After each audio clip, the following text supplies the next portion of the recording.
I have been working on a project for the last 6 years, and it is finally coming into fruition. As a writer, I have spent the majority of my life coming up with stories and hoping that someday I would be published, but nothing about my journey has been what I've expected.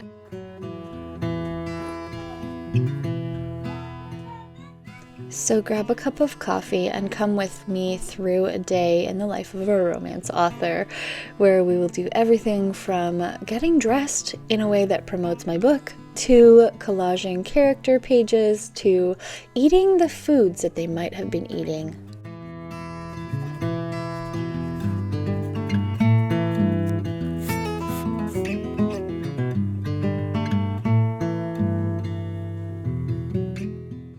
Now, this day was, of course, a big day because it's the day I announced my pre-orders for my book. So I started my day off by writing a list of everything that I needed to get done, whether it be filming content or setting up the pre-orders online.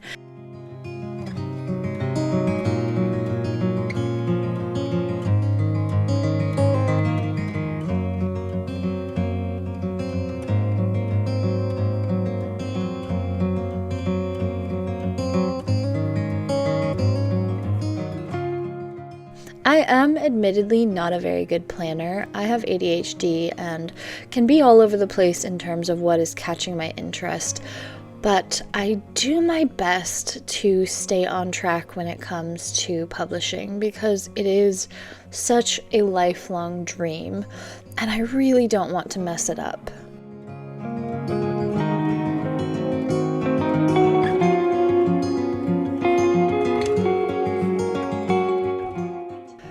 And while I'm getting ready, I thought I would share the apps that I am using to either read books or listen to books and also track my reading. This is Bookamory. I've chatted about it a few times and it is my absolute favorite app for recording what I'm reading. You can enter physical books or ebooks or audiobooks and you just simply hit start when you have begun to read something. As you can see, I am currently stuck on Julie Ann Long's books, and especially the Palace of Rogues series. It's wonderful, and if you like romance, you should definitely check her out.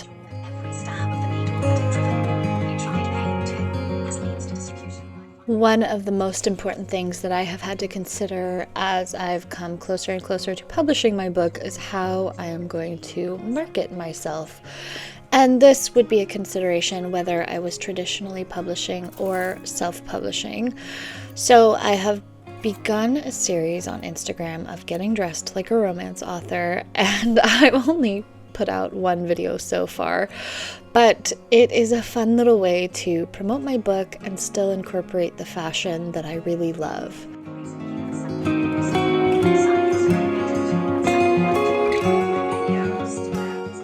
But before I get into any content creating, I want to make breakfast the way my characters might have eaten it in the Scottish Highlands. So before we get into making breakfast, let's talk about the sponsor of today's video, who is Thrive Market. If you are not aware of what Thrive is, it is an online membership for healthier options to your everyday essentials. They offer so many brands of things that I actually have been actively using for my kids, especially in their lunches. And they have banned over 1,000 ingredients, making sure that everything they offer is organic and healthy. So personally, because I am a parent, I have been looking for good options for dye-free and no extra sugar added fruit snacks and just snacks in general. We are a very snacky family, and it's really hard to find things for my kids that are school friendly because they need to kind of be packaged or easy to package, easy to grab, and allowed at school. We can't have peanut butter at our school. So one of the things I'm really excited about is the cashew butter that Thrive has. It is only 2 ingredients and vegan friendly, palm oil free. My son really loves like a Nutella and peanut butter sandwich, but of course we can't have peanut butter. So I was excited to find this, and it was much cheaper at Thrive than it was at our local grocery store. Let me tell you, cashew butter can be so expensive. I also got a plethora of dried and freeze-dried fruits because we live for these. And I love that with Thrive you can find all of the brands that it's just fruit. There's no added sugar, there's no added dye. But I've also been looking for a fruit snack brand that my kids will actually eat. Because I'm the parent of an autistic child, it is also really hard to find brands that will taste similar to the ones she already loves. So I added quite a few fruit snacks to my order. I got these mango and blueberry fruit gummies as well as the mango and orange fruit gummies. I thought these would be a good option. They are from the brand Solely, and these are not brands that I can find at our local grocery store, which is really exciting. And if you know me, you know that I'm also always interested in working with brands who have sustainability and ethical practices in mind, and that is something that is important to Thrive, which I really value. So if you would like to try Thrive out for yourself, you can click the link in my description to get 30% off of your first order and a free gift with Thrive Market. Thank you again to Thrive for sponsoring this video, and let's get back into the day.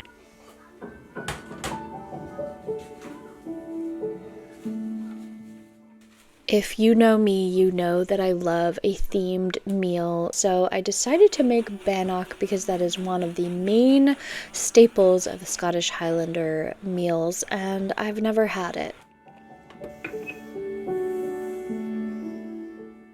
It is a very simple bread comprised of oat flour, buttermilk, salt, and baking soda, as well as a little bit of wheat flour. And while this might not be the 1700s recipe, it is one that was still fairly easy and accessible to make.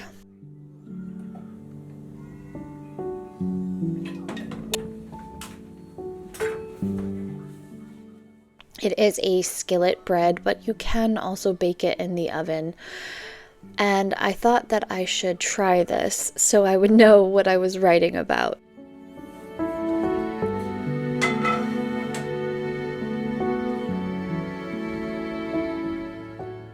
Highlanders had a fairly simple but delicious diet, in my opinion, based on oatmeal or rye bread or bannock, as well as greens such as kale, which even the poorest Highlander would have had, berries that are in season, root vegetables, and they would also have had eggs and cheese and milk and butter.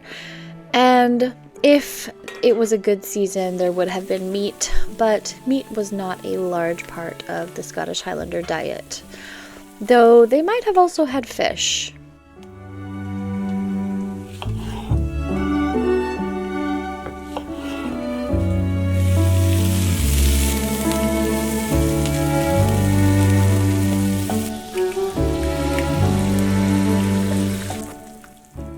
So I put together a meal of fried eggs with bannock and tomatoes and kale.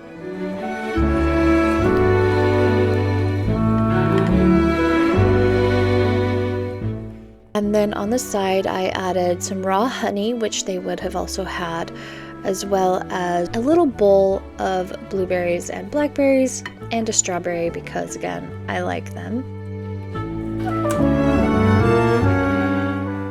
And then for cheeses, I tried to get the closest thing I could find to what they might have had, which would have been very similar to a cream cheese and also a goat cheese. And then I added my freeze-dried berries from Thrive to my oatmeal with some butter and some honey.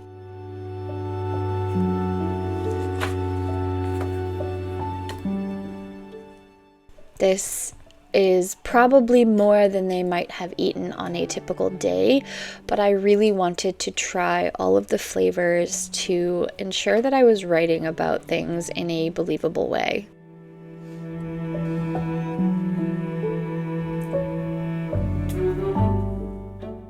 While I have certainly had the majority of these foods before, I thought it was interesting to combine them in the ways that my characters might have, putting the cream cheese on the bannock with some honey and adding butter to my oatmeal, which I normally do not do, and eating kale with my eggs and bannock.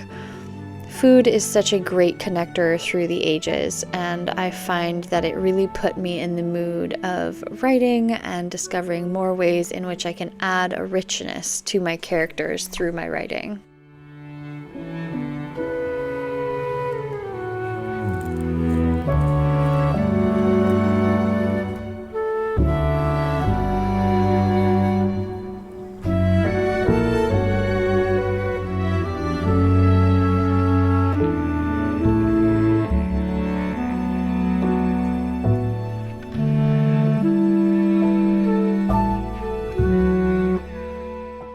Now, one of the most important areas for a writer in any home should be their desk or their writing area. And over the years, I have moved about my house trying to figure out where in this tiny little home I can fit a writing space. But every desk that I have gotten has been not quite suitable for our space.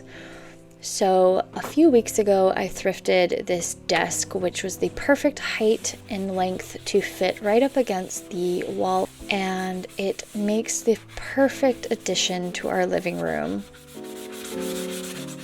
I decided to give it a quick makeover because it's not a vintage desk and it was already made over poorly. I wanted to give it my own personal flair.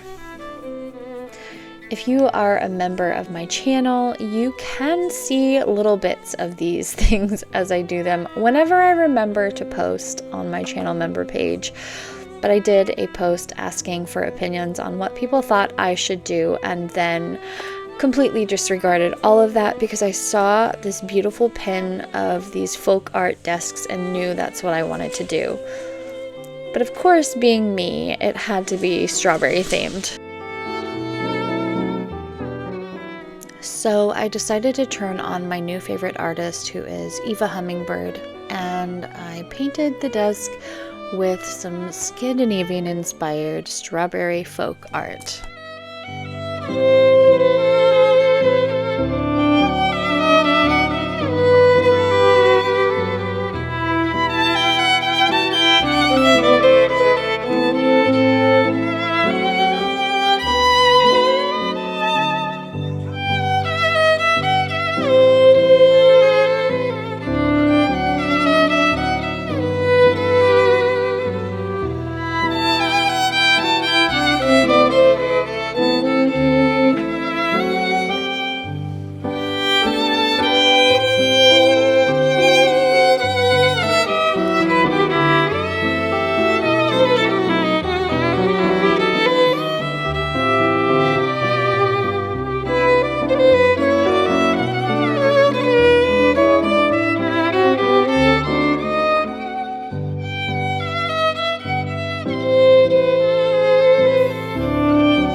Since this desk is in front of wallpaper, I did decide to make the art a little more simple than my inspiration photos, and I also tried to bring in a few of the colors from the wallpaper into the design, with the little white flowers and the orange centers and the green of the leaves and the vines.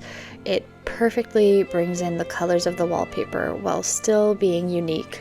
And pink because I want to bring more pink into the living room.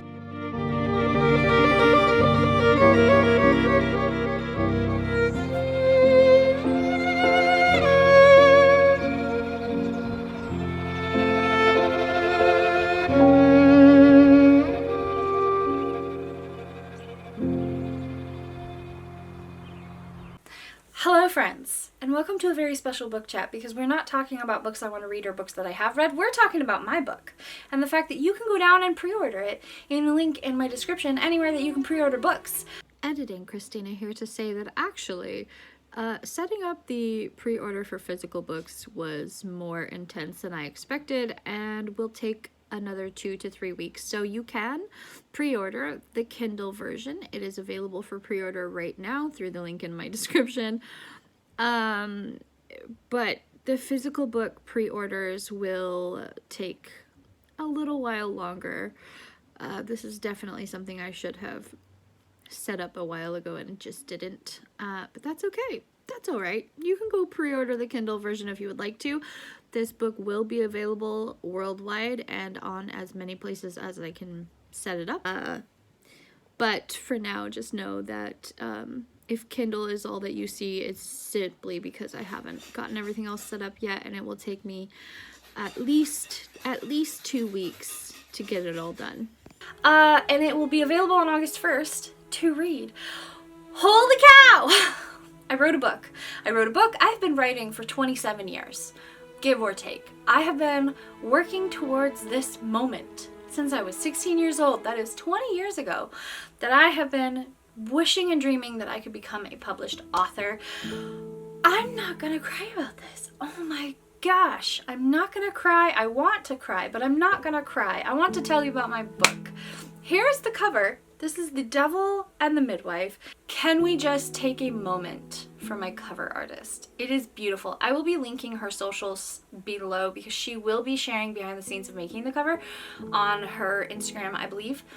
But she's amazing. Here's her social media that you should go check her out, follow her, support her. She's a wonderful artist. She's just really incredible. I cried when I saw this cover. It is everything that I could ever have imagined for this book. It is a Scottish Highlands romance set in the 1720s, and it follows the story of Katrina Irving, who is a midwife and a spinster who never expected to get married until her parents arranged a marriage between her and the dark, mysterious, moody, somewhat grumpy laird Rhys McNamon, who has a tragic past and a lot of rumors surrounding him. It involves a plus-size main character. My main girl, Kate, is plus size. If you like Scottish Highlands, if you like moody romances, if you like a little bit of humor, if you like historical romances that actually are as historical as they can be, I did take a few tiny liberties, but I did so much research. I have bought books on midwifery in the 17th and 18th century. I have bought books on literally everything that I can think of that I would need to know to make this book as good as I could make it. And a lot of it's also based on my own personal experience. She is a midwife. There are some birthing scenes in this book. If that's a trigger for you, be aware. There are some birthing scenes in this book, but a lot of the birthing scenes are based on my own experiences with a midwife. But I do think that I did a really good job with making it as historically accurate as possible and still very entertaining. A lot of people who have read it, my beta readers, my proofreaders, just my friends, have said consistently that it reminds them of if you mixed Beauty and the Beast with Outlander. So if you're looking for a cozy Scottish Highlands, a little bit humorous, grumpy, and well, she's not really sunshine. To be honest, she is the woman in charge. If you are looking for a historical romance where the woman takes her future in her own hands and essentially does everything herself because she doesn't need a man to save her, but the man is like fully down bad for her, then you'll want to read this. I love my book. I'm gonna say that. I don't think I will ever feel like it's fully perfect, but it is as good as I can make it. And I wrote a book. Y'all, I'm gonna be a published author. But yeah, I'm publishing a book. I wrote a book. I have written many books, but this is the first one that I felt really confident in and really proud of. Not gonna cry! I am publishing my debut novel, The Devil and the Midwife. It is available for pre-order anywhere that you can pre-order a book. You go down in my description. You can find it on Amazon, Barnes & Noble, Kobo. I don't remember all of the other ones. If you are a bookstore who wants to stock my book, please do. It will be available on Ingram, which I think is where booksellers can order copies. There will also be an audiobook. That is something that I am going to put out hopefully by August 1st, but that is the only part that I'm unsure about. So I will update you all on the audiobook side of things. I'm so proud of this book. I'm so proud of myself. I'm so excited to finally put a book out there and to be able to put everything into it that I've always wanted to put into it. Yeah, that's it. I have talked so long. Please go buy my book. I have worked on this for so long. I have worked towards this for 20 years. Please go buy my book. Okay. Let's get on with our day. Let's go actually set up the pre-order page, or you can't buy my book. Okay, bye. Since this is my first novel that I am publishing outside of only using Amazon's self-publishing services, there's a big learning curve that threw a few surprises at me I was not expecting. So it will take about 2 or 3 weeks for me to fully set up everything outside of Amazon Kindle. And while it is a lot of information to take in, and there's a lot that I still need to do in terms of formatting and sizing covers and uploading the correct files, which I didn't realize I hadn't done, it's also just a really exciting process, and I am enjoying playing publisher, so to speak, as I familiarize myself with the Ingram Spark website and set up my books to be purchased by actual bookstores, which is such a wild thought.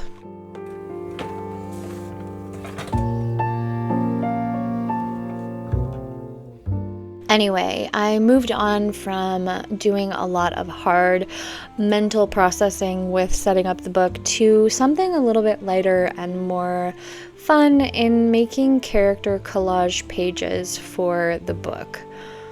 This is something that I've always loved doing, but generally have only ever done on Pinterest before. I printed out some inspiration images and quotes from my book and have been having so much fun adding stickers and foliage and dried flowers and textures to these pages.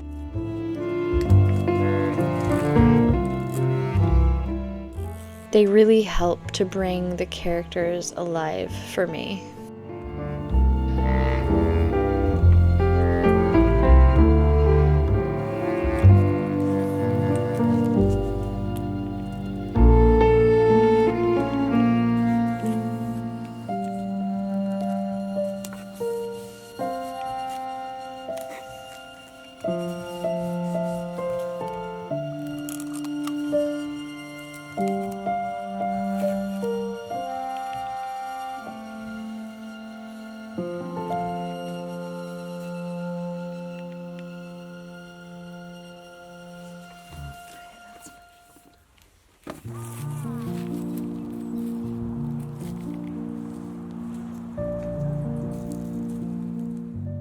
After being trapped inside all day, I decided that it was time to take myself out to the yard and read through my source materials and read through my novel again as I finished up the edits.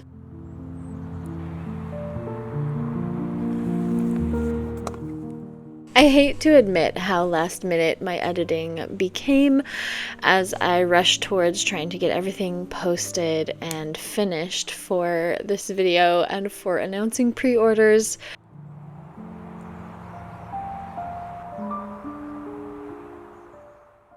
And even with all of my attempts at planning and being on time, I still ended up finding more things that I had not realized I needed to do. Sometimes I can get so hyper-focused on the one task that I am trying to do that everything else kind of falls by the wayside, and I forget to go outside and take a breath and just enjoy life. Sitting in the grass with a book is one of my favorite ways to refresh my brain, and it definitely gave me inspiration to go outside, finish my edits, add the last minute details, and get this book ready to release.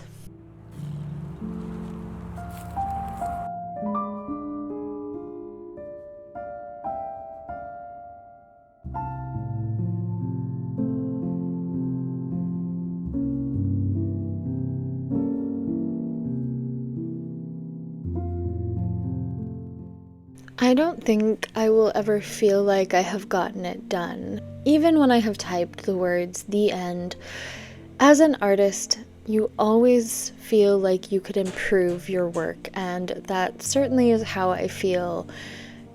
Even though I am so incredibly proud of myself for writing this book and finally putting my work out there, I can't help but look forward to the next big thing, the next book that I want to write, the next story I want to share, the next fun era that I wish to immerse myself in. I'm so excited to release Reese and Katrina to you all, and I'm so excited to bring more stories into the world.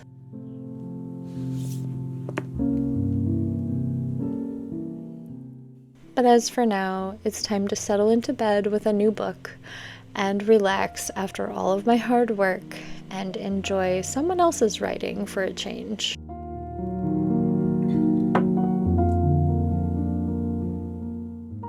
Thank you so much for being here, my friends. Thank you for supporting me in this journey, and if you do happen to check out my book, I cannot thank you enough. I have so many more exciting things planned.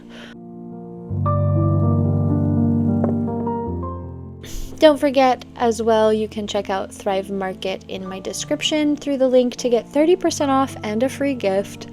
I have already ordered my next box from them, and it's going to be delicious.